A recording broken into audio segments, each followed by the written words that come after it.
আসসালামু আলাইকুম সবাইকে। আজকে একটা অন্যরকম ভিডিও করলাম।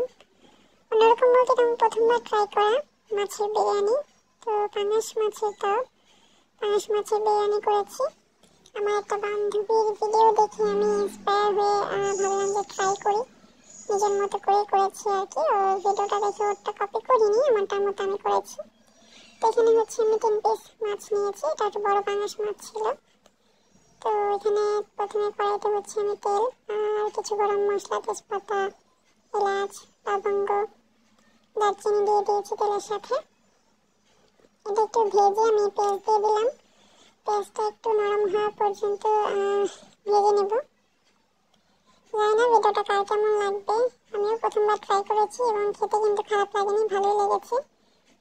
তো আপনারাও চাইলে বাসায় ট্রাই করে দেখতে পারেন। তারপর হচ্ছে আমি এখানে কিছুটা বাটা মশলা অ্যাড করলাম। এখানে আদা রসুন জিরা বাটা দিয়েছি। এটা আমি ভালো করে মশলার সাথে একটু মিশিয়ে নিচ্ছি।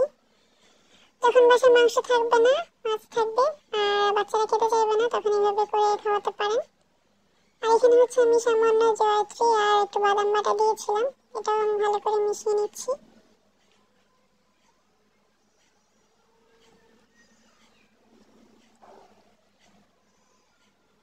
তো ভালো মতো মেশানো হয়ে গেলে হচ্ছে আমি এতে লবণ অ্যাড করলাম পরিমাণ মতো। শুরুতে লবণ দিইনি, এখন আমি লবণটা অ্যাড করে নিলাম। তো হচ্ছে আমি সামান্য পরিমাণ পানি দিয়েছি এবং এতে হচ্ছে যে রেডিমেড বিরিয়ানি মশলা পাওয়া যায় রাঁধুনির, সেখান থেকে আমি হচ্ছে 2 চা চামচের মতো ইউজ করেছি একটু টেস্টের জন্য আর কি। এটা আমি ভালো করে মিশিয়ে নিচ্ছি। এরপর হচ্ছে আমি মাছ দিয়ে দিলাম এবং 2টা আলু দিয়েছি একটু বড় করে কেটে। তো আমি ভালো করে একটু মিশিয়ে নিচ্ছি, একটু কষিয়ে নেব ভালো করে মশলার সাথে। এরপর হচ্ছে আমি টক দই দিয়ে দিয়েছি 2 চামচের মতো, আর এটাও মিশিয়ে নিচ্ছি। তারপর হচ্ছে সামান্য পরিমাণ পানি দিয়ে আমি মাছটাকে ভালো করে একটু কষিয়ে নেব। ঝোলটা যখন এরকম একটু শুকিয়ে আসবে, এ পর্যায়ে হচ্ছে আমি মাছটা নামিয়ে নেব। মাছটা নামিয়ে নিয়ে হচ্ছে আমি অন্য একটা কড়াইতে বাকি যে গ্রেভি ছিল, আলু ছিল, ওগুলো ঢেলে নিয়েছি। এর মধ্যে হচ্ছে আমি পোলার চাল ইউজ করলাম। এখানে হচ্ছে 1 পোয়ার মতো হবে আর কি চাল। এটা আমি ভালো করে মশলার সাথে মিশিয়ে ভেজে নিয়েছি। তারপর হচ্ছে পরিমাণ মতো পানি, অর্থাৎ 3 পাট চাল আমার এখানে ছিল, 3 পাটের ডাবল 6 পাট পানি। আর এখানে হচ্ছে কিছু কাঁচামরিচ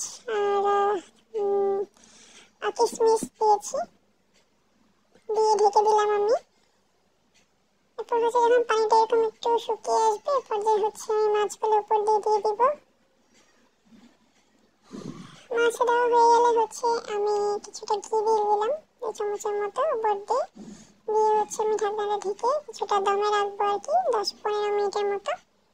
এরপর আমি নামিয়ে নিয়েছি, হয়ে গেছে। আমি সার্ভ করে দেখাচ্ছি। এটা আমি সার্ভ করেছি। এখানে হচ্ছে আমি সালাদ করে নিয়েছি আর একটা ডিম মানে হাফ করে নিলাম আর কি, জাস্ট ডেকোরেশনের জন্য। তো এইটা ছোটখাটো একটা রেসিপি, নিজের মতো করে করা, তাও মাছ দিয়ে। খেতে কিন্তু খারাপ লাগে না, ভালোই লাগে। আপনারা চাইলে ট্রাই করে দেখতে পারেন বাসায় একবার। তার কেমন লাগলো জানাবেন।